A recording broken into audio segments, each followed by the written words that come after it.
Dostlar, hepinize yeniden merhabalar. Arkadaşlar, neredeyiz? Edirne'deyiz be. Edirne'ye geldik arkadaşlar. Trakya'dayız. Trakya'nın en güzel şehirlerinden bir tanesindeyiz. Şöyle farklı bir düşünce aldık. Yavaş yavaş böyle Trakya bölgesini gezmek istiyoruz arkadaşlar sizinle birlikte. Biliyorsunuz ben kendim Trakyalıyım, Kilitbayırlıyım.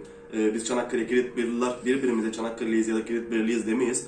Biz daha çok Kilitbayırlıyız diyoruz. Şu anda Avrupa'dayız. Biliyorsunuz Türk lirasıyla gezilebilecek Avrupa şehirlerini gezmeye devam ediyoruz.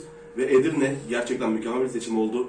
Güzel camileri var, sinagogu var. Her yere gezeceğiz, size göstereceğiz. Eğer hazırsanız videomuza başlayalım. Dostlar, videonun altyazı seçeneğini seçmeyi unutmayın. Çünkü çok güzel bilgiler veriyorum, bilgiler paylaşıyorum. İngilizcesi de olacak ama bilgilendirme için altyazıları açın. İyi seyirler, iyi eğlenceler, başlıyoruz.